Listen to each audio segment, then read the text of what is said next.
초대 감사드립니다. 기술문화연구는 사실은 이렇게 특별하게 개념화를 하기 위해서 만든 것은 아니고, 그리고 제 연배나 공부의 연식으로 봤을 때 뭔가를 학문을 집대성하거나 이럴 수 있는 그런 입장도 아니고요.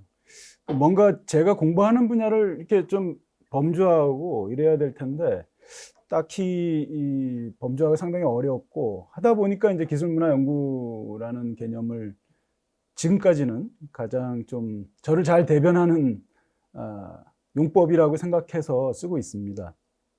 사실은 그래서 이 지금 제가 말씀드리는 기술문화연구는 사실은 어떤 내적인 전통이 계속 이렇게 오래되거나 계보가 있거나 이러지는 못하고요. 제 그 개인 학문 여정과 관련해서 이러저러하게 기술을 중심으로 해서 테크놀로지를 중심으로 해서 했던 연구 경향들의 현재 지점이라고만 그냥 생각해 주시면 좋을 것 같고요.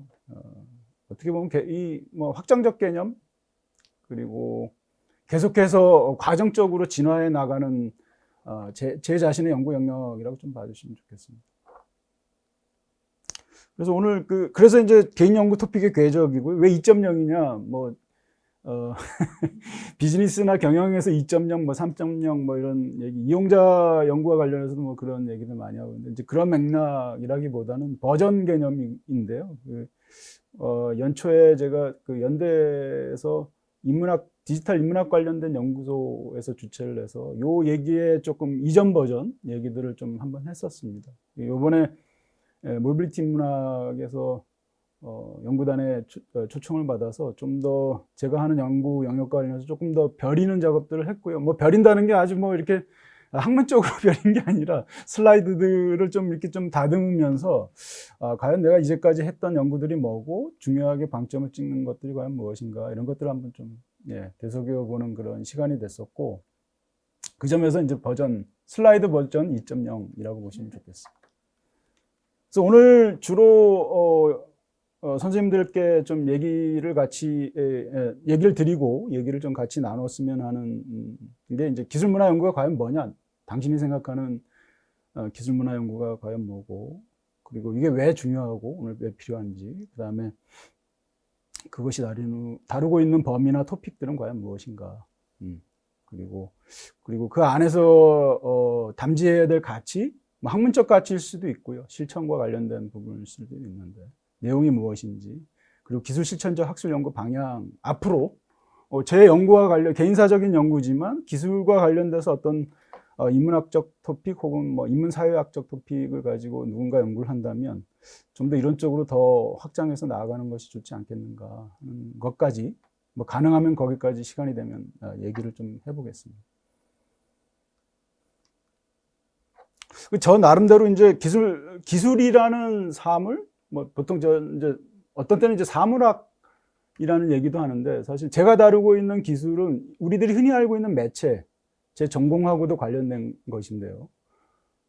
대중매체라고 하는 것, 그리고 최근에 이제 뉴미디어 매체들, 스마트 미디어를 포함한 그 전체적인 매체도 있고, 제가 보는 기술은 이제 인간이 만들어낸 인공적인 모든 대상체들, 하다못해 이런 의자까지도 저는 기술이라고 보고 있거든요. 인간의 어떤 가공이, 자연물에 대해서 가공을 해서 어떤 특별한 인공물을 만들어냈다면 다 그것은 저는 기술이라고 보고 있고요. 사물의 범주에서 보면 자연적인 사물, 무기물과 관련된 것들이나 유기물도 마찬가지죠. 유기물 중에서는 동물이나 곤충 등등, 식물 등등, 이런 거는 이제 기술의 영역이라고 보기는 어렵고, 인간의 어떤 그런 창안적인, 그런 창의적인 힘이 가해져서 자연을 바꿔내는 그런 과정 속에서 만들어진 것은 다 저는 기술이라고 보고 있고, 기존의 매체까지 포함하는 개념으로서 보고 있습니다. 보통 이제 매체는 어떻게 보면 A라는 사물과 C라는 사물을 연계시켜주는 것을 보통 이제 크게 보면 또 그것도 매체라고 볼 수가 있는 거니까요. 그런 우리가 알고 있는 대중매체 말고, 대중매체는 이제 텍스트를 특정의 방송국의 특정의 이미지를 생산하는 제작국에서 송출을 하면서 우리에게 뿌려지는 방식이겠죠. 뭐 그렇지 않은 방식 1대1의 다대다대의 방식들도 있죠. 유튜브 같은 경우는 우리가 올리고 우리가 듣는 그런 구조지 않습니까? 소수의 상업화된 서비스를 하는 쪽에서 아주 잘 만들어서 올리는 방식들도 있지만 대체로 뭐 이용자들이 올리고 이용자들이 스스로 보는 그런 구조, 다대다의 그런 구조인데 유튜브란 플랫폼을 통해서 매개해서 보는 그런 구조인 거죠. 그래서 그렇게 큰 그 기계화된 매개체도 있지만 일상 속에서 우리들이 흔히 보는 매개체들이 뭐 많죠. 어떻게 보면 망치 같은 경우가 그렇지 않겠습니까? 망치는 그러니까 사람이 이제 못을 통해서 특정의 뭐 책상을 만든다고 할 때 나무를 가지고 변형시켜서 이제 책상을 만든다라고 하면 망치가 일종의 매개체가 되는 거죠. 그러니까 책상을 만들게 만드는. 그러니까 이를테면 그래서 그 매체도 사실은 확장하다 보면 뭐 그런 다양한 형태 우리가 알지 못했던 혹은 우리가 기본적으로 알고 있었던 뭐 대중매체나 이런 것을 벗어난 범주 안에서도 매개체들은 얼마나 말 그대로 이 미디엄이니까요. 많다라고 볼 수가 있고 그래서 기술이나 매체나 어떻게 보면 동등하다. 그리고 인공된 사물들 제가 쓰고 있는 범주 안에서는 인공의 사물, 기술, 매체 이건 어떻게 보면 한 범주 상호 호환 가능한 범주로서 쓰고 있다라고 보시면 좋겠습니다. 그러니까 여기서 다루고 있는 기술은 그런 기술을 얘기한다라고 보면 좋겠죠.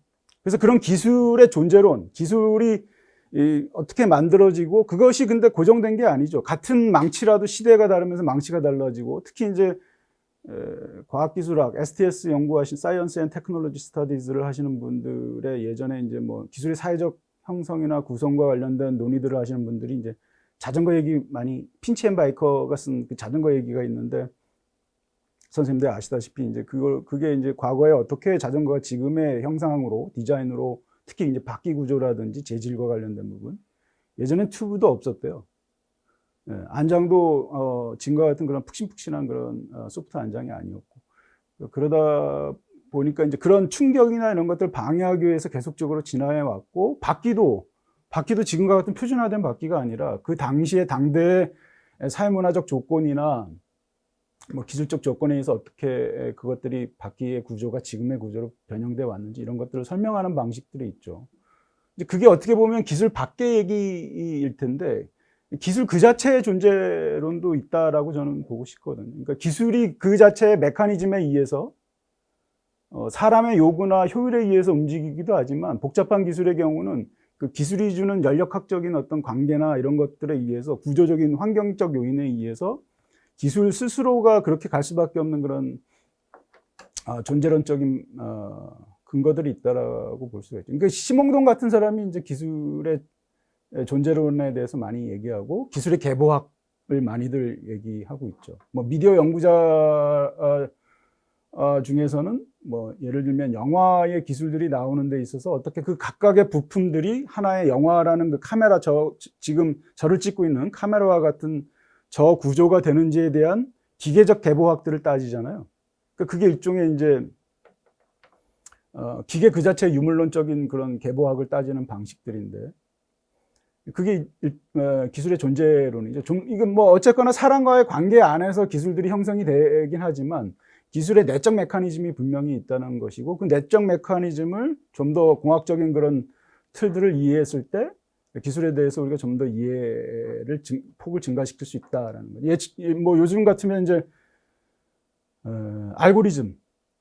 그러니까 알고리즘을 아는 사람과 그렇지 않은 모르는 사람들은 엄청난 차이가 있고 알고리즘을 분명히 사람이 짜주면 최근에는 또 그 기계 그 자체가 알고리즘을 짜기도 하거든요. 그러니까 그런 맥락들이 과연 모든 것이 인간의 터치들이 100% 다 관여하면서 기계들의 진화 과정이나 뭐 패치업 과정이나 이런 것들이 혹은 생성 과정들이 되는 것이냐 아니면 자가 진화적인 측면에서의 기술의 논리들은 빠진 것이 아니냐 우리가 생각하는 데 있어서 그거 자체가 인간 중심주의적인 사고가 아니냐라고 보는 거죠. 그래서 좀 더 기술 그 자체의 논리에 대한 부분에 우리가 좀 천착을 한다면 기술과 인간이 맺고 있는 그 관계성 자체도 훨씬 더 이해 폭이 넓어질 것이다. 이제 그렇게 볼 수가 있는 것이죠. 그래서 기술 안을 보는 게 되게 중요하다. 이제까지 근데 우리가 기술을 안 봤거든요. 예를 들면 선생님들 보시면 텔레비전을 보면 텔레비전을 껍데기를 보는 게 아니라 거기에서 나오는 메시지들을 주로 코딩된 메시지들을 듣잖아요. 그리고 주로 우리의 분석은 이제 그 텍스트 해석과 그것이 우리 사회와 어떤 관계, 문화적인 현상으로서 어떻게 받아들여야 되느냐 이런 정도의 해석들이었는데, 요즘에 제가 이제 비평과 관련해서 비평이 죽을 수밖에 없는 게 넷플릭스가 한국 사회에 지금 착륙이 됐고 넷플릭스가 한국 사회에 굉장히 감사하는 이유가 이제 가입자들이 코로나 터지면서 어마어마하게 늘었고 열광한다는 거죠. 다른 나라에도 열광하는데 우린 더 많이, 한국은 이제 기술적 열광과 관련해서 보면 상당히 그것도 분석의 대상이긴 한데 과포화되는, 과잉화되는 그런 측면들이 있잖아요. 어쨌거나 넷플릭스가 우리에게 굉장히 감사하고 있습니다. 근데 이제 문제는, 저도 그런데 넷플릭스를 틀면 섣불리 그걸 보기가 힘들어요. 한번 보기 시작하면 멈출 수도 없고, 그리고 너무나 저는 비슷하다고 여기는데 다 재밌어요. 재밌는데 보고 나면 기억이 안 나는, 그리고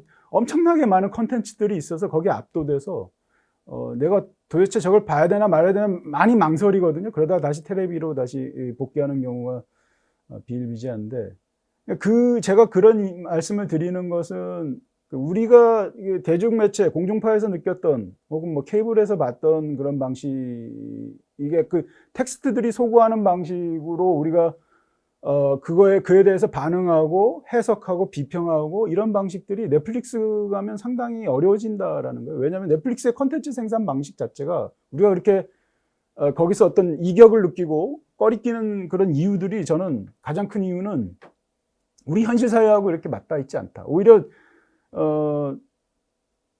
일반적으로 뭐 한국 그 공중파에서 하는 그 다큐나 일상적인 그런 뉴스나 이런 걸 보면 오히려 더 질감을 많이 느끼죠. 아, 지금 오늘 무슨 일이 있었어 라고 알 수 있는데 넷플릭스는 그거를 우리에게 던져주진 않거든요. 네, 뭐 빈지 와칭이라든지 뭐 정주행해서 시리즈를 끝내야 속이 직성이 풀리는 그런 새로운 문화를 만들어내긴 했지만 그 콘텐츠들이 우리 사회하고 별로 관계가 없어요. 네. 뭐 우리의 콘텐츠들이 있긴 있죠. 무슨 킹덤 같이 그런 좀비 영화류의 것들도 있지만 그거는 굉장히 인터내셔널리 소구할 수 있는 그런 콘텐츠이기도 하죠. 좀비 영화의 아류 한국판이라고 볼 수가 있는 것이고, 이제 그런 점에서 보면 비평의 방식이 달라져야 된다. 그러니까 왜 달라지냐 하냐면 넷플릭스는 철저하게 아시다시피 알고리즘으로 작동하잖아요. 사람을 10만 개로 분류해 놓고 그 10만 개의 캐릭터 안에 요즘에 젊은 사람들이 뭐 20개 정도의 인성 분류를 통해서 예전에는 뭐 저희 때는 이제 혈액형으로 했었는데 한 6, 7개밖에 안 됐죠. 6, 7개에서 요즘에는 젊은 친구들 20개로 늘어난 거예요. 근데 넷플릭스가 20만 개, 아마존이 10,000개. 그러니까 혈액형으로 치면 10만 개와 10,000개들을 만들어 놓고 소비자형 그런 알고리즘적 주체들을 만들어내는 거죠. 걔네들이 계속적으로 데이터를 수집하면서 컨텐츠를 뿌려주고, 그래서 텍스트의 생산 방식이 예전에는 뭐 우리 일상이나 삶과 문화적인 결과의 조건 안에서 만들어지는데, 이들이 만들어내는 컨텐츠의 생산 방식은 철저하게 뭐 사회문화적인 그런 결과의 접점도 있지만 그 모든 그런 로컬적인 정서나 시대적인 정서, 거기 안에서 벌어지는 그런 것들을 배제한 가장 소비자들이 좋아하고 그 알고리즘적 주체로 해석된 사람이 선호할 만한 것들을 10만 개로 쪼개서 보여주는 거죠. 컨텐츠들을 고도로 이렇게 면밀하게 나가는 과정에 있는 것이고, 그래서 비평의 방식들도 과거에는 그냥 컨텐츠에 대한 분석, 과연 뭐 드라마가 있으면 이 드라마가 한국 사회와 뭐가 어떻게 연결되고 어떻게 제대로 여성을 어떻게 묘사하고 있는지를 이렇게 보여줄 수 있고 얘기할 수 있고, 비평가들이 그런 것들을 얘기했었는데 지금은 기술을 얘기하지 않으면, 알고리즘을 얘기하지 않으면 넷플릭스를 해석을 할 수가 없는 거예요. 컨텐츠를 그리고 비평을 하더라도 그게 의미가 없는 거죠. 한국 사회와 전혀 무관한 컨텐츠들인데 동시대에 우리와 호흡하고 있는 건 아니잖아요. 그 수많은 수십만 개의 컨텐츠들을 각자 개별적으로 알고리즘적 주체로 소구하면서 그렇게 취향껏 소비하는 그런 형태이기 때문에 이제 그런 사회가 되면 될수록 기술 그 자체의 논리를 알아야 된다라는 것이고, 멀리 제가 돌아왔는데 기술 존재론이 그래서 굉장히 중요하다라고 볼 수가 있죠. 그리고 기술 밖은 아까 말씀드린 사회문화적 맥락에 대한 연구들은 계속 해왔습니다. 해왔고, 사실 기술 안이 문제죠. 그러니까 형식, 미디어 형식에 대한 부분, 그 형식이라는 것은 기술의 작동 원리인 것이고 설계 원리인 것인데, 우리는 항상 텍스트만 항상 봐왔던 것이죠. 그래서 오히려 시간이 가면 갈수록 뭐 인터넷도 그렇지만 그 인프라나 전반적인 구조의 맥락들을 살펴야만 온전하게 우리가 텍스트를 이해하고 그 텍스트에 휘둘리지 않을 수 있는 그런 기술의 관점들이 만들어질 수 있다고 볼 수 있겠죠. 기술 밖 연구는 말씀드린 STS 등등의 연구에서 계속적으로 이루어져 왔고, 미디어 고고학이니 등등의 이후에도 뭐 말씀을 드리겠지만 하고 있죠. 네. 특정의 기술적 대상물, 그 기술적 대상은 여러 가지 제가 얘기 드리는 그 아까 그 기술의 범주 안에 들어가는 모든 기술적 대상은 여기에서 다 취급되죠. 그런 것들이 어떻게 사회적, 아까 자전거 말씀드렸던 것처럼 어떻게 형성돼 왔는지에 대한 연구, 그게 이제 기술박이라고 볼 수가 있겠습니다. 기술 경계는 이제 기술 연구와 맞닿아 있는 다양한 형태의 연구 경향들이라고 볼 수가 있겠고요. 국가가 이를 굉장히 우리나라에서 주도했던 게 이제 예전에 CT, 컬처럴 테크놀로지 해가지고 예술가하고 공학자하고 붙여서 뭔가 나오면 이게 비즈니스적으로 뭔가 좀 이렇게 좀 문화 예술 산업 측면에서도 상당히 좀 전환점이 될 수도 있다 해서 했던 게 이제 CT 노무현 정부 때 했던, 기억이 나실지 모르겠지만 이제 그런 것도 어떻게 보면 기술과 다른 영역들과의 접점들, 그러니까 서로 연구 영역이 다른 것들을 붙여서 실험해보고 그 속에서 기술의 어떤 다른 쓰임새나 새로운 가치들을 이렇게 좀 보려고 했던 그런, 지금도 계속 이런 연구들은 있죠. 융복합 연구 안에서 기술의 입지가 포션이 항상 있어 왔기 때문에 그런 연구들이 계속 지금도 융성하고 있습니다. 그리고 아시다시피 기술 예술, 요즘 최근에 또 갤러리나 이런 박물관이나 혹은 이 국공립뿐만이 아니고 사립, 아트센터 나비나 등등, 아니면 학교에 관련된 예술 단과대학하고 외부하고 이렇게 연결지어서 이와 같은 기술 경계 실험들이 굉장히 많이 이루어지고 있죠.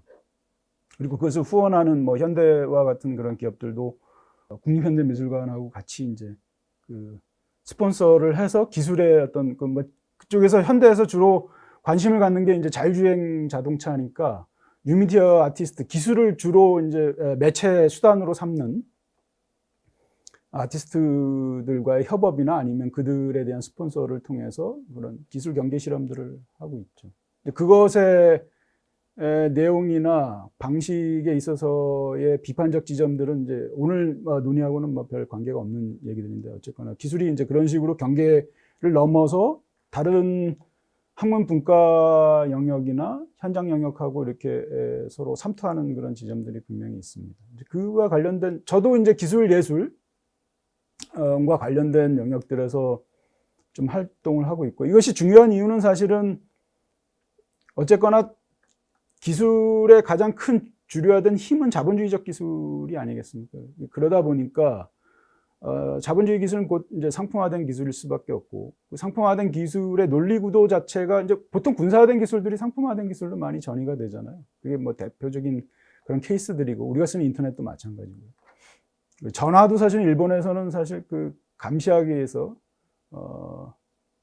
그 요시미 순이한가요?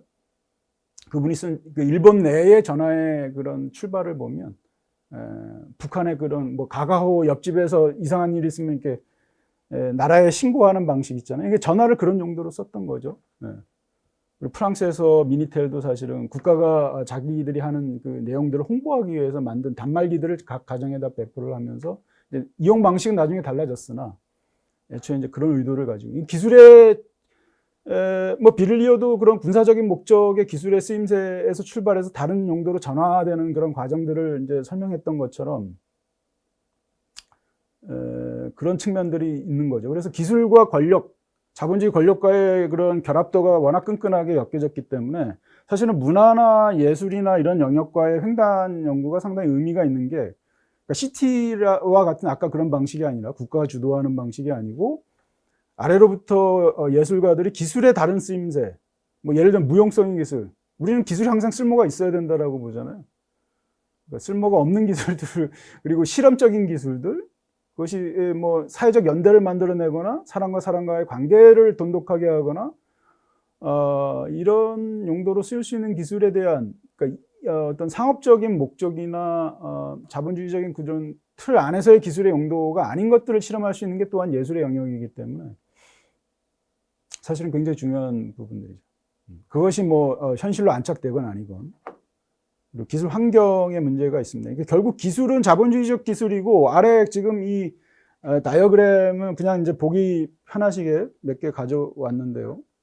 그러니까 점점 갈수록 이제 기술이 자연 생태와 인간 사회를 매개하는 힘으로써 예전에도 뭐 그런 기능들을 해왔지만 갈수록 그것이 더 커지고, 지금 뭐 코로나 국면에서 보시더라도 뭐 사실 코로나 이전에도 12월 달에 대한민국을 인공지능 국가전략이라는 것들을 냈었고, 대한민국을 거의 이제 뭐 인공지능 정부 얘기도 있었잖아요. 기억이 나실지 모르겠지만 12월 달에 그런 게 있었습니다. 작년 12월에. 그러니까 그 정도로 4차 산업혁명위원회도 만들어졌었고, 뭐 그런 나라가 없죠. 그 유사일에 그런 나라도 없고, 4차 산업혁명위원회를 만들었고, 그와 관련된 기술들을 계속해서 지금 홍보하고 추진하고 그래 왔죠. 그리고 인공지능 국가전략도 만들었고, 연초에 또 데이터 3법이라 그래서 전 국민의 그런 데이터를 활용할 수 있는 그런 조건들도 만들어 놨고, 그리고 최근에 이제 아시다시피 한국판 뉴딜 나오면서 디지털 뉴딜에 대한 전망도 내놨죠. 그 정도로 가속이 붙은 거죠. 이게 첨단 기술에 대한 가속이 최근 몇 년 동안에 한국 사회에서 예전에도 기술은 성장의 하나의 동력으로서 이용이 됐고 발전주의 전략 안에서 활용이 됐었는데, 그게 이제 좀 더 가속화가 되는 거죠. 그래서 뭐 기술 숭배라는 게 이제 어떻게 보면 뭐 저는 이제 이걸 테크노 패티시즘이라고 보통 얘기하는데, 이런 것들이 예전에 비해 한국 사회에서 특히 더 한국에는 뭐 가진 게 없기 때문에 그 기술력이나 이런 거에 대한 의존도 의 부분에 굉장히 목말라 하는 부분들이 있죠. 이런 부분이 가지고 있는 문제들, 그러니까 예전까지는 이것이 산업화 동력으로만 취급됐는데, 우리 사회에서만 보더라도 이게 많은 사람들 다치게 하고 있지 않습니까? 기술이. 플랫폼 노동, 플랫폼이 사람을 다치게 하는 거죠. 결국 뭐 사람이 플랫폼을 쓰긴 하고 플랫폼의 브로커가 돼서 플랫폼을 만들어내는 게 사람이 주체일 수 있는데, 이전에 없던 논리잖아요. 그러니까 자원을 효율적으로 매개한다는 원리인데, 자원에 사람도 자원으로 들어가 버리는 거죠. 그러니까 사람은 인적 자원은 어떻게 보면 굉장히 생물학적인 존재고 생리적 리듬을 가진 존재인데, 일반 자원들하고 똑같이 취급해서 이제 그 안에 들어가 버리면 이게 완전 피폐화되고 기술 소외가 일어날 수밖에 없는 거죠. 이제 그런 부분들, 그리고 기술이 만들어내는 지금 뭐 기후위기 얘기도 하고 있는데, 이제까지 그런 숭배와 관련된 부분들에 있어서의 문제들, 야기되는 문제들, 뭐 과학기술이 응용되지 않는 부분들이 없으니까요. 그래서 사실은 기술의 문제는 삶의 편리나 인간의 행복 증진이라는 측면도 있지만, 생태적인 조건과 관련해서 굉장히 문제를 야기하는 그런 측면들이 있기 때문에, 과연 이거를 우리가 어떻게 풀어가야 되느냐, 이 부분들이 있는 거죠. 그래서 기술 환경이라는 측면에 대한 논의도 같이 포함되는 것이 기술 문화 연구가 아닌가, 뭐 거의 다라고 볼 수 있는데 그렇게 얘기가 될 수 있고, 최근에 저의 관심사는 사실은 기술 받기나 경계는 이제 예전에 많이 했던 초기의 제 연구 경향이었고, 기술 안을 보다가 최근에 이제 기술 환경 쪽으로 좀 공부 영역들을 확장하고 있다라고 볼 수가 있겠습니다. 이따가 좀 더 자세하게 또 그 부분은 말씀드리고요. 유사 개념들이 있습니다. 그러니까 예전에 이제 가족 개념이자 유사 개념인 거죠.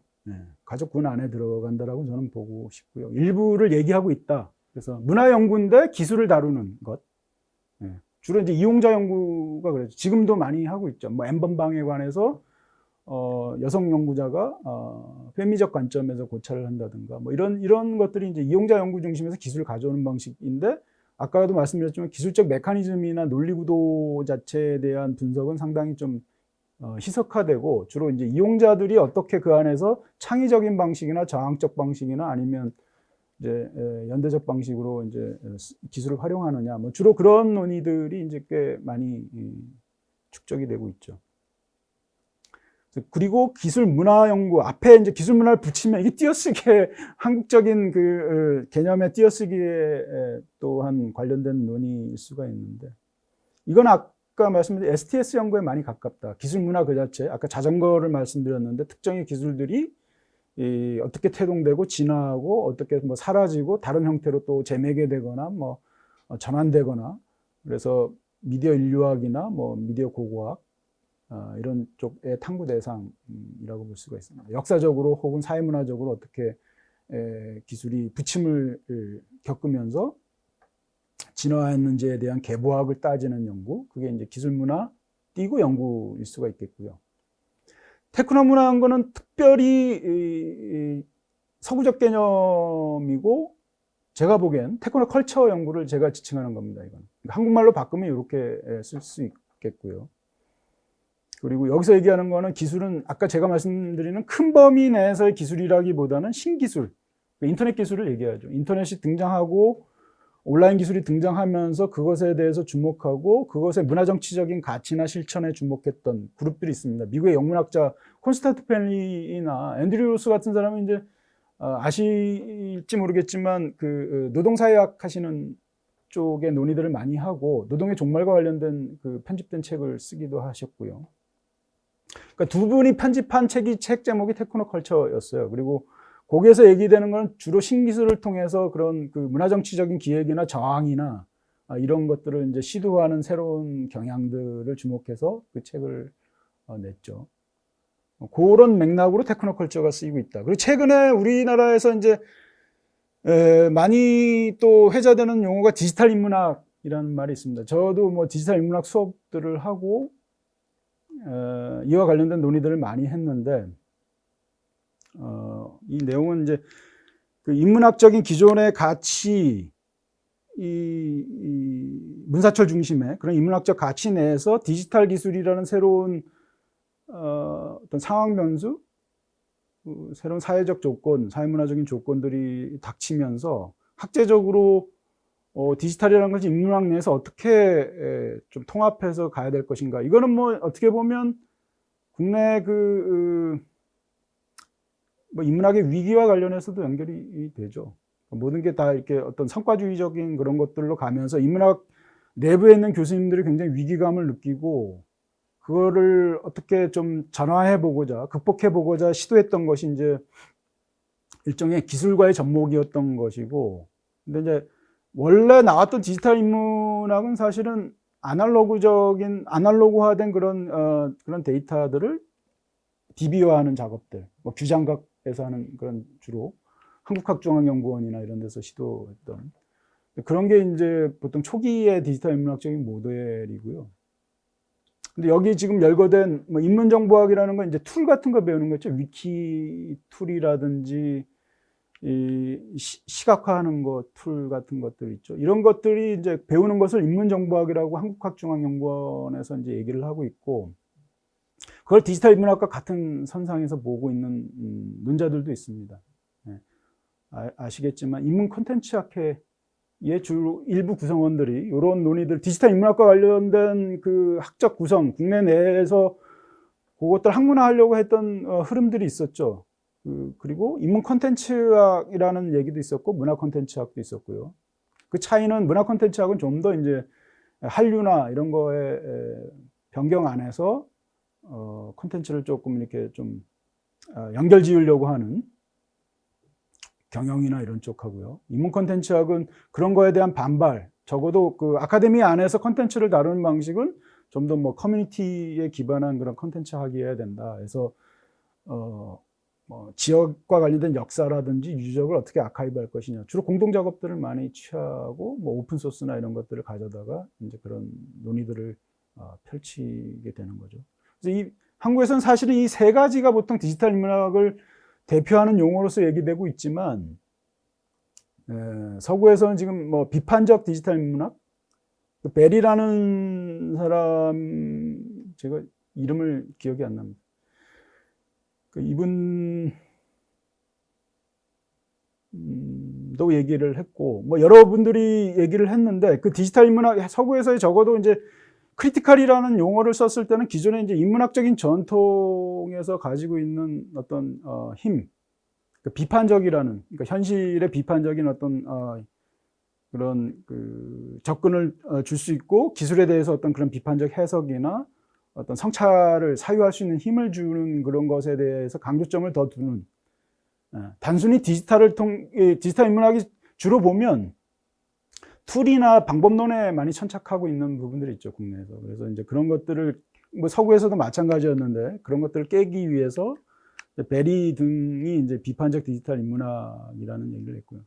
캐서린 헤일즈도 비슷한 맥락에서 이런 얘기를 했습니다. 고슴여유의 지혜는 그 인문학적인 전통과, 그러니까 해찌는 그 해찌혹 두더지잖아요. 고슴도치와 여우를 합친 말이 고슴여우인데, 이게 제가 한 말은 아니고요. 디지털 인문학에 이제 관련된 책에서 이제 고슴여우라는 해치폭스죠. 고슴도치가 한 가지만 열심히 옆에 못 보고 하나만 이렇게 파잖아요. 인문학적 전통이다. 진중함, 하나에 대한 그 철두철미함, 비판적 지식 생산, 이런 것들을 강조하는 그 형상으로서 고슴도치를 얘기하고 있고, 여우는 항상 주위를 살피죠. 그래서 현재 돌아가는 동시대성에 대해서 항상 보고 기술에 대해서 굉장히 감각이 있는. 그래서 인문학도라면 고슴여우가 돼야 된다. 이 두 가지를 다 갖춘 그런 지혜를 가져야 된다. 뭐 그런 맥락 안에서 얘기를 하는 것이고, 그 맥락이 이제 뭐 비판적 디지털 인문학과 연계돼서 이제 얘기들이 좀 되고 있습니다. 그래서 서구에서는 주로 요런 비판적 디지털 인문학의 논지 안에서 적어도 디지털 인문학을 표상하는 쪽에서는 적어도 논의가 조금 성숙된 논의들이 이루어지고 있다라고 볼 수가 있습니다. 그리고 국내에서 자생적으로 성장한 게 이제 기계비평이라 그래서 이영준 선생 그 추계대 계시는 분이 만들어낸 개념이기도 한데요. 그분은 이제 뭐 배를 타면서 직접 본인이 감각하는, 느끼는 어떤 기계와의 서로 상호작용이라든지, 그 속에서 뭐 인지적으로나 아니면 신체적으로 어떤 변화들이 일어나는지, 기계와의 관계 속에서 그런 것들을 탐구하시는, 말 그대로 아까 그 왜 알고리즘 비평, 넷플릭스가 알고리즘 비평이 필요하다고 제가 말씀드렸던 것처럼 좀 더 기계의 논리 자체를 잘 이렇게 천착하고 하면서 그것이 인간과의 관계성 속에서 어떻게 서로 상호작용하는지를 보는 것이 이제 일종의 기계 비평이고, 한국 내의 자생적인 비평 영역이라고 볼 수가 있겠죠. 혹은 이거를 이제 테크노문호 비평이라고 얘기도 합니다. 자, 요런 게 저는 이제 기술문화 연구의 가족 개념들인데, 뭐 일부를 포함하기도 하고 겹치기도 하고 뭐 이렇게 가고 있다라고 볼 수가 있겠고요. 자, 그 뭐 저기 좀 추상적인 얘기일 수가 있는데, 아까도 말씀드렸지만 한국 사회에서 이렇게 저렇게 지금 최근 몇 년 동안에 구조화되는 국가의 방향이나 이런 것들을 따져보더라도 기술문화 현상이 이전과 상당히 다르다. 특히 저는 그거를 시점을 뭐 그렇게 잡는 것 자체가 조금 문제 제기를 받을 수도 있긴 하겠는데요. 선생님들이 거슬러 올라가면 2009년 11월에 우리나라에 아이폰이 수입된 게 이제 2009년 11월인데 2010년부터 상당히 물적 조건들이 기술과 관련해서 많이 달라졌다. 그러니까 지금의 스마트폰 문화가 형성된 게 이제 2010년부터라고 잡으면 2012년이 스마트폰 1200만 명 가입자인가 그렇거든요. 1500만인지 정확하게 제가 숫자를 기억을 못 하는데 1000만을 일단 넘었던 거고요. 인터넷은 당연히 이제 거의 전 국민이, 그러니까 1999년 2000년으로 넘어가는 시점에 1000만 가입자, 그러니까 사람 수가 아니고 그러니까 가구 수, 천만이 넘어가는 시점이 2000년이라고 보시면 되고요. 그래서 적어도 인터넷 환경에 이어서 소위 움직이면서 여기서 뭐 많이 말씀하시는 모빌리티적인 측면에서 보면 시공간적인 그런 유동성이나 이동성으로 따지면 2010년이 하나의 절대적인 저는 물질적인 조건과 관련해서 변화가 있었고, 무엇보다도 이따도 잠깐 얘기 드리지만 뭐 빅데이터 많이 얘기하는데 그 우리의 그런 그 감성, 정동이라고 보통 얘기하는 그 정서들이 인터넷에 박히는 시점이 2010년 이후다. 2008년만 해도 사실 그러지 못했다라는 거죠. 해봐야 영상 올리고 게시판에 글 쓰고 뭐 블로그에 글 쓰는 정도인데, 지금과 같이 좋아요 혹은 그런 댓글 쓰고 별점 매기고 이런 것은 사실은 스마트폰 문화가 형성된 그 이후의 물적 조건 하에서 우리의 그런 감성의 혹은 정동의 꾸러미들이 이제 대중의 움직임들이 포착이 되고 그것을 갈무리할 수 있는 시점이 생긴 게 이제 2010년 이후인 거죠. 이런 뭐 물적으로 봐도 상당히 변화의 지점들에 우리가 놓여 있고, 일상적으로 기술이 나하고는 상관없어라고 여겼던 사람들이 이미 그 기술의 일부로서 지금 합류하고 있다라는 측면에서 과거에 비해서 좀 더 우리가 기술에 대한 문제들을 좀 농밀하게 들여다봐야 되는 것이 아니냐라고 볼 수가 있겠습니다. 그 정도 말씀드리면 사실 기술문화연구가 적어도 물적 조건으로만 보더라도 사실은 뭐 우리가 그에 대한 뭔가 천착을 하고 공부를 해야 된다라는 부분들은 분명히 있다라고 봅니다. 연구 범위는 제가 생각하는 기술문화연구의 범위이고 대부분 개인적인 연구의 경향과 관련한 부분일 수도 있는데, 크게 보면 기술 매체 연구가 있겠죠. 기술 그 자체에 대해서 좀 더 천착하려고 하는 그런 흐름들이 있었다. 그리고 어떻게 보면 이 부분은 이제 뭐 공학 연구, STS 연구 이런 쪽하고도 좀 연계될 수가 있겠죠. 그리고 미디어 연구 쪽하고도, 그래서 테크놀로지, 미디어, 과학기술학, 뭐 소프트웨어학, 만호비치류의 그런 연구겠죠. 그리고 알고리즘 연구, 뭐 플랫폼 연구하고도 연계될 수도 있겠습니다. 그리고 정치경제학은 오래전부터 우리가 익숙한 그 학문 영역이죠. 그래서 주로 다루는 영역들이 이제 권력이나 통치의 문제들, 산업의 문제들, 그다음에 기술의 자동화 문제, 뭐 그러니까 기술과 관련해서 보자면 주로 다룰 수 있는 것들이 이제 플랫폼 최근의 노동과 관련된 등등의 정치경제학적인 화두들이 있겠죠. 그리고 문화연구는 뭐 이미지나 재현이나 담론, 정동, 리믹스. 리믹스는 이제 특정의 콘텐츠들을 믹스해서 새로운 창의적인 것들을 만들어내는 방식들이 이제 보통 섞는 것은 믹스인데, 이제 리믹스는 새로운 거기에 가치들을 부여하는 것이 이제 리믹스죠. 이 이용자들의 새로운 뭐 문화정치적인 활동과 관련해서 리믹스 얘기들이 많이 있죠. 뭐 특정의 샘플링을 해서 그것들로 어떤 다른 창의적인 작업들을 만들어낸다든가, 뭐 그거를 한 미술평론가는 이제 포스트 프로덕션이라는 얘기로 쓰기도 합니다. 브리오 같은 사람은 그거를 리믹스를 이제 다른 용어로 포스트 프로덕션, 이미 프로덕션 만들어진 것을 포스트 과정을 통해서 새로운 가치들을 만들어내고 새로운 창의적인 작업들을 하는, 요새 주로 그런 힙합도 주로 그런 식으로 만들어지잖아요. 그러니까 그런 것들이 이제 기술의 하나의 새로운 디지털 영역이 열리면서 이런 것들이 좀 더 콜라주나 이런 것들이 더 과감하게 실행되고 새로운 창의적인 작업들이 만들어지죠. 거기서 어떤 그런 이용자들의 새로운 가능성들이나 이런 것들을 착목할 수가 있겠죠. 그리고 생태학은 이제 제가 아까 최근에 이제 관심 영역이라고 말씀드렸었는데, 뭐 인류세와 관련된 엔트로포신이라고 그래서 인간이 지금 최근에 만들어낸 어떤 새로운 지구의 위기 상황, 인간의 문명이 초래한 원래는 홀로세인데 지금의 인류세 국면이라고, 선생님들 요새 많이 들으셨을 거라고 생각이 듭니다. 요새 뭐 그 KBS나 이런 그 다큐 프로들 보면 인류세를 아예 제목으로 쓰고 하는 데도 많고요.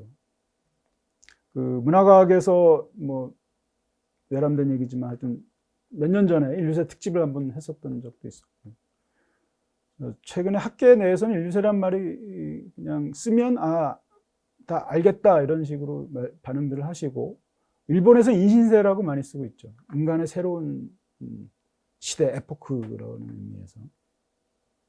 그리고 최근에 이제 신유물론이 가지고 있는 가치는 사실은 유물론이 뭐 이렇게 굉장히 그 러프하게 말씀드리겠지만 인간 중심주의적인 역사의 어떤 그 전개나 진화 과정, 발전 과정을 설명하는 방식이라면 신유물론은 어떻게 보면 이제 비인간적인 존재, 인간 아닌 종들과의 관계성이나 뭐 평평한 관계나 이런 것들을 강조하면서 기존의 인간 중심주의를 좀 깨기 위한 그런 논의로서 생태학적에서 많이들 가져오고 있죠. 결국 인간의 그런 오만이나 이런 것에 의해서 이제 자연 생태들이 수탈당하고 그랬다라는 측면에서 보면 상당히 유의미한 그런 이론적인 전제잖아요. 그래서 신유물론이 그래서 주목을 받는 것 같고요.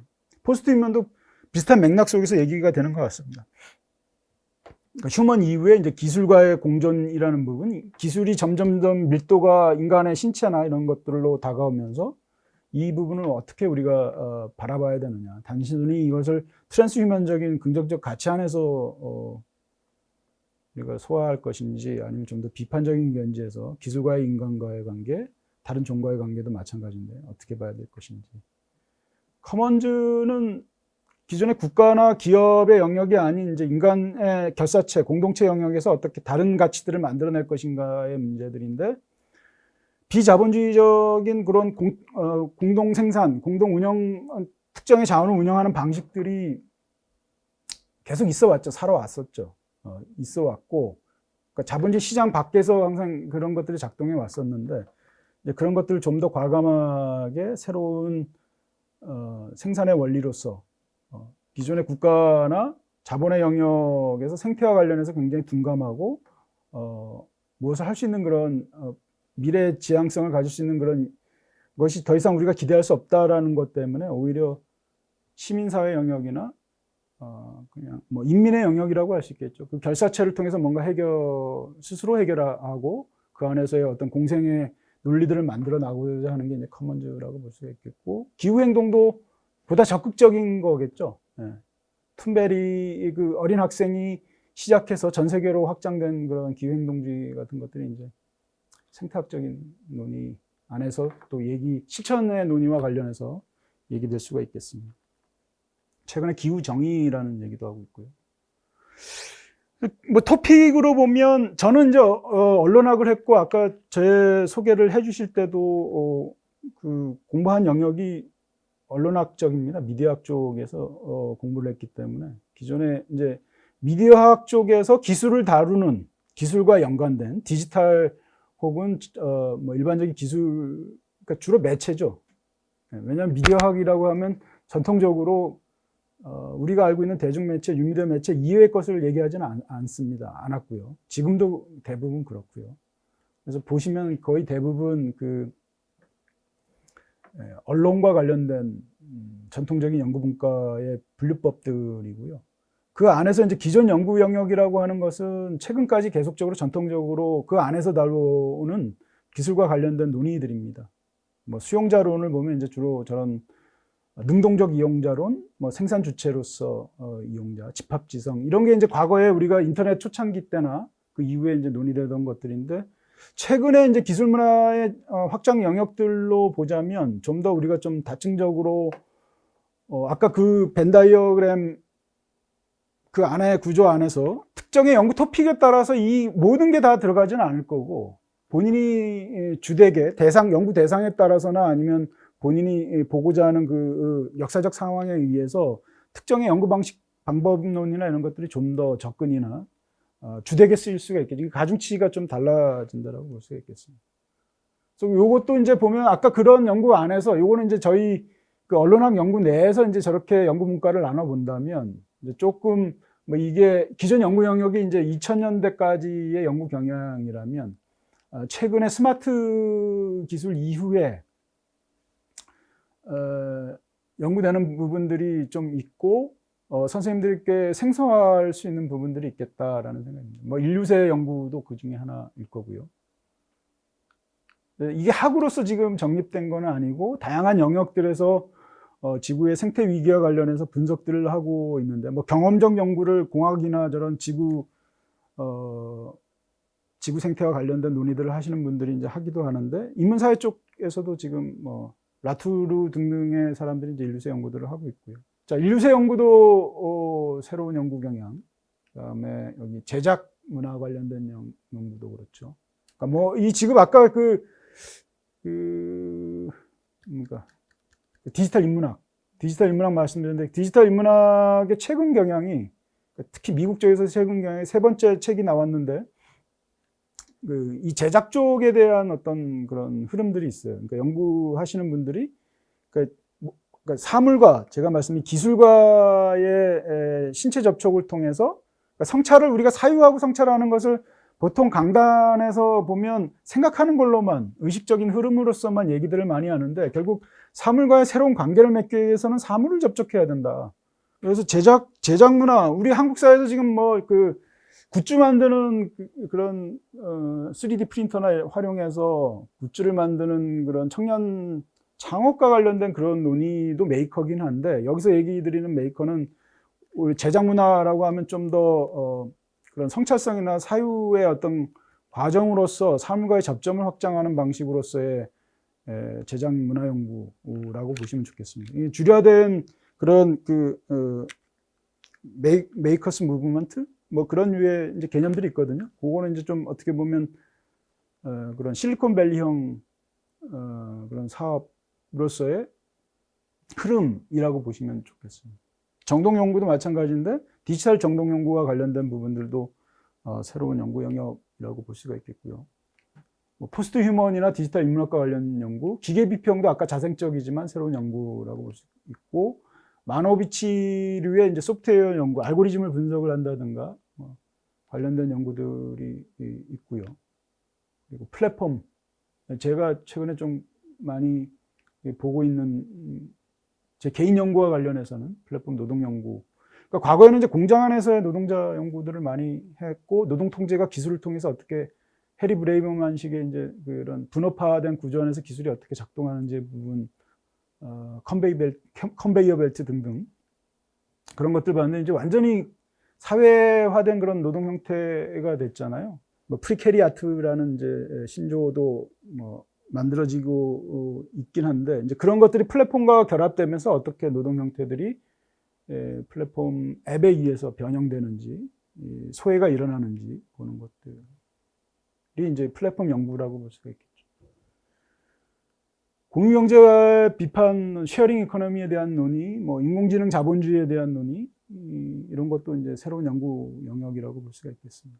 그리고 저널리즘에서는 이제 아시다시피 탈진실이나 가짜뉴스에 관련된 논의 많은 부분 겹치기도 합니다. 뭐 이렇게 좀 연결되는 지점들도 있고요. 그 각 영역들이 지금 테이블 안에서는 따로따로 명칭은 돼 있지만 이런 것들이 뭐 명칭으로서 거기에 가두어진다라기보다는 서로 상호 연결돼 있고 어떤 부분은 연구 영역들이 이제 겹칠 수도 있다라고 보고 싶습니다.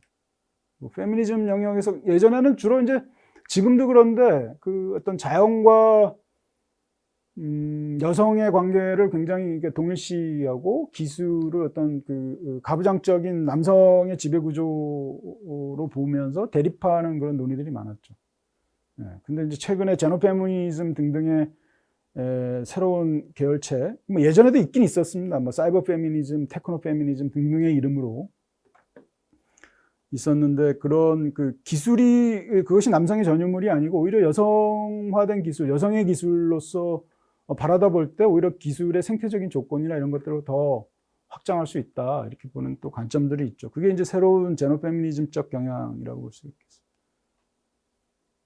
문화 정치와 관련해서는 뭐 이와 같은 아까 뭐 기후 행동이라든지 기술 생태 정치학이라든지 이런 새로운 기술을 매개한 그 전망은 생태적인 조건과 기술이 가지고 있는 기술 소외 현상이라든지 기술과 자연과의 관계라든지 기술과 자본주의의 문제라든지 이런 것들에 직접적으로 개입하고 실천력으로서 전환될 수 있는 그런 논의들 혹은 그와 관련된 실험들을 정리해서 이론화하는 그런 작업들 그런 것들이 이제 최근에 하나의 연구 경향이고요. 여기 좀 생소하실 게 이제 시빅 해킹인데 시빅 해킹은 아시다시피 우리 왜 이번에 마스크 지도 코로나 초기 국면에 왜 마스크가 막 동이 나고 약국에서. 그래서 마스크 수급 현황들을 일목요연하게 앱으로 확인할 수 있는 지도를 만든 게 국가기관에서 만든 것이 아니라 일반인이 만들었던 거죠. 이제 그런 것들을 좀 더 상시화하는 그런 장치들을 하겠다. 그러니까 시민사회 스스로 기술을 활용해서 어떤 사회적인 가치들을 확산시키는 그런 운동 경향들이 최근에 있습니다. 그게 이제 시빅 해킹이라는 개념인 거죠.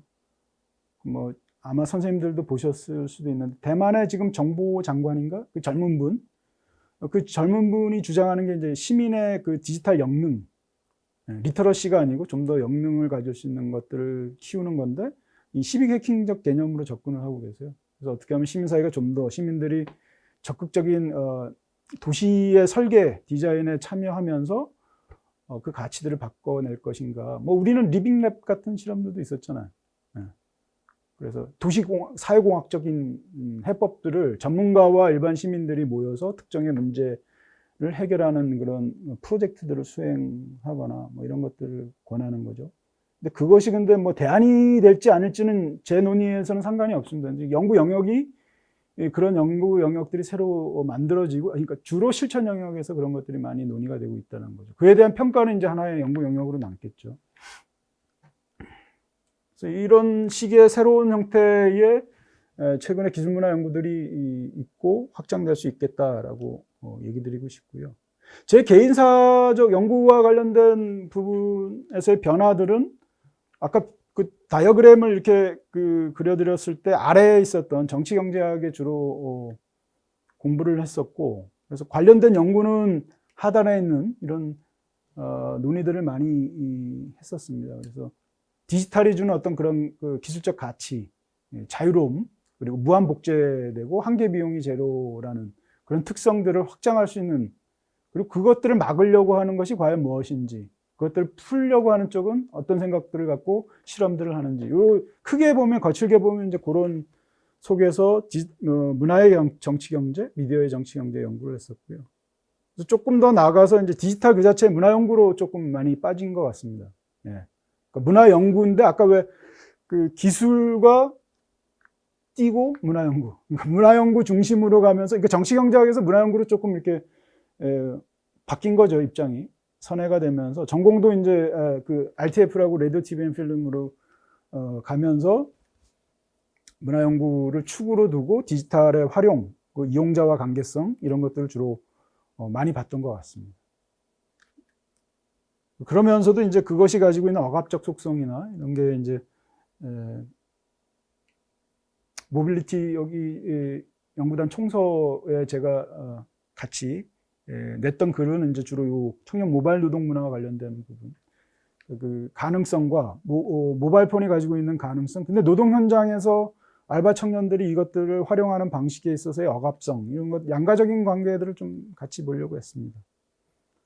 그리고 이제 최근에 제가 이제 보고자 하는 기술문화 연구, 정확하게 개념화되기는 어렵지만 이러이러한 것들을 내가 지금 하고 있고 이것을 통칭하면 이제 기술문화 연구라고 할 수 있지 않을까. 지금까지 현재 하고 있는 관심 있고 주로 보고자 하는 영역들이 이런 쪽, 기술 비판 이론, 기술 이론과 뭐 심홍동을 비롯해서 그 STS 연구와 관련해 업적을 쌓으신 뭐 철학하시는 분들도 있고요. 그런 논의들이 아까 뭐 라투르도 있고 그들의 논의에 찬성하든 아니든 많은 지적 자원들이 되고 있는 것이고요. 플랫폼 연구와 관련된 논의들도 그렇고, 커먼즈도 그렇습니다. 제가 왜 이렇게 조금 좀 다양하게 좀 보게 되는 계기들도 어떻게 보면 이제 그 문화과학이라는 어떻게 보면 전통적인 학문 영역에서의 학회 활동이라기보다는 다양한 좀 이 학문적인 배경들을 가진 사람들이 모여서 독립적인 그런 학술지, 문화연구지를 오랫동안 거의 30년 가까이 지금 강내희 선생님이 발행을 시작해서 지금까지 내고 있는데, 그것의 지적 세례나 뭐 나름 실험성 같은 것들이 학계 내에서 할 수 없는 것들을 할 수 있는 그런 입장에 있지 않았나라는 생각이 듭니다. 기술 생태 정치학도 이제 최근에 기술과 생태와의 연결성 속에서 대안들을 어떻게 우리가 찾아야 될 것인가. 보통 첨단 기술을 얘기하면 굉장히 청정의 기술로서만 얘기하는데 인간 문명의 어쨌거나 과학기술이라는 영향력이라는 것이 청정으로 보기에는 상당히 반생태적인 측면들이 굉장히 많다. 그것은 뭐 인간 소외의 문제뿐만이 아니고 다양한 형태로 자연의 파괴와 관련해서 상당히 많은 부분 기술이 거기에 가담하고 있다라고 볼 수가 있고, 그것을 벗어나는 기술의 지위나 궤도 수정이 이제 필요하다라는 입장에서 이쪽에 좀 관심을 갖고 있습니다.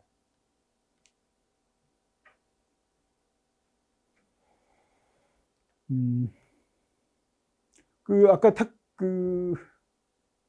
디지털 인문학과 관련해서도 마찬가지인데, 한국 사회에서 주로 지금 기술 연구와 관련해서 보면 대체로 이 방법론, 도구 이런 쪽에 많이 집착하는 것 같아요. 그래서 대학에서 코딩 교육을 한다든지 얘기를 할 때 보통 코딩 교육은 뭐 하드웨어 코딩을 하던 뭐라 그러죠? 뭐 이름이 있는데 조그만 그런 왜 우리가 소프트웨어 프로그래밍을 하는 것처럼 하드웨어도 그렇게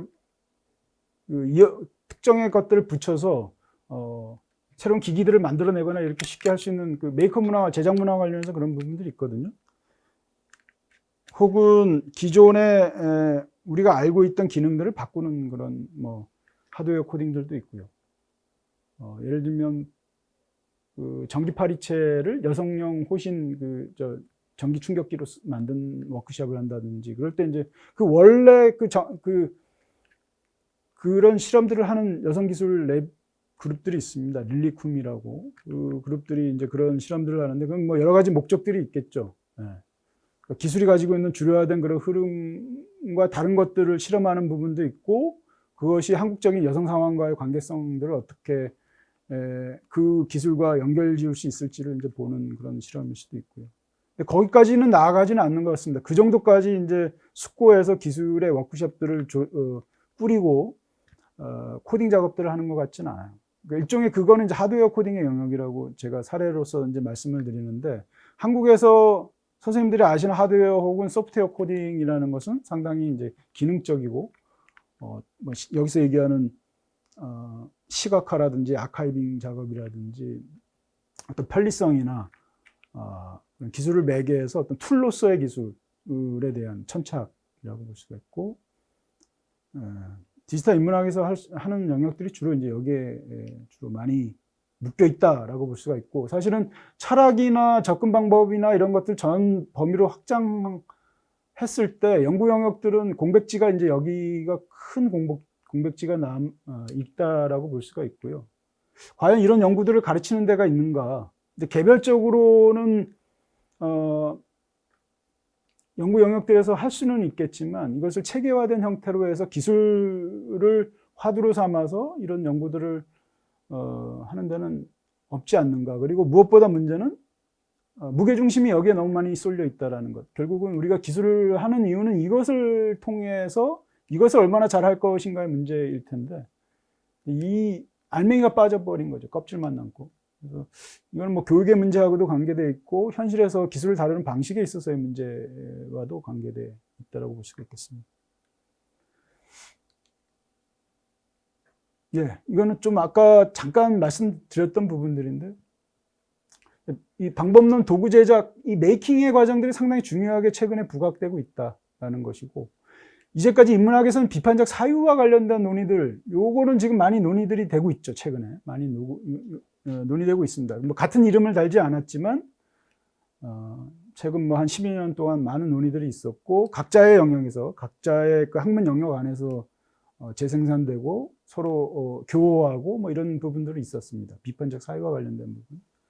근데 이제 현장 속에 이것들이 좀 더 개입하고 실천력으로 전환하려면 과연 무엇이 존재해야 되는가라는 이제 고민들을 할 수 있을 텐데, 혹자는 뭐 리터러시 얘기도 하는데, 그 리터러시를 가는 중요한 그 틀로서 이 메이킹 과정들이 대단히 중요하다라는 거고, 이 메이킹 과정은 그냥 단순히 만드는 것이 아니라 사유 과정을 좀 더 확장할 수 있는, 사물과의 관계성 속에서 좀 더 확장할 수 있는 방법으로 활용이 될 필요들이 있다. 그래서 공간도 되게 중요하고, 공간은 어쨌거나 사람이 일리치가 작업장에 대해서 굉장히 중요하게 얘기했거든요. 그러니까 뭔가를 만드는 행위도 중요하지만 그 만드는 행위를 위해서 같이 모이는 이반 일치가 저런 작업장에 대한 강조는 결국 커먼스적인 하면서 어떤 기술의 그런 같이 만들어냈을 때 거기서 만드는 어떤 가치들이 과연 무엇인지, 연대의 가치라든지 뭐 공통의 그런 공생공량의 가치라든지 이런 것들이 어떻게 생성될 수 있을지를 중요하게 포착했는데, 함께하는 것의 중요성 이런 것도 같이 착목을 한 거죠. 이 방법론 도구 제작 메이킹의 과정이 합쳐졌을 때 크리티컬 메이킹이 될 수 있고, 현재 기술 단순히 우리가 사유하고 그것의 존재론을 이해하는 것만에서 끝나는 것이 아니라 좀 더 지금 주류화된 기술에 개입해서 그것의 설계를 바꾸고 뒤집고 하는 작업들에 우리가 적극적으로 들어가야 되는 부분들이 있는데, 그 부분에서 메이킹의 과정들이 상당히 중요하고, 이 두 가지가 합쳐졌을 때 제대로 된 기술 인식과 실천까지도 연계가 될 수 있다라고 볼 수가 있겠죠. 단순히 이제 학적 관심이나 대상화하는 것뿐만이 아니고 현실과의 접점을 갖기 위해서는 좀 더 메이킹이나 이런 과정들을 통해서 학문장들이 좀 밖으로 현장하고의 그런 관계성들을 회복해야 된다. 그런 취지에서 마지막 슬라이드를 말씀드리고 이 정도 선에서 마무리했으면 좋겠습니다. 감사합니다.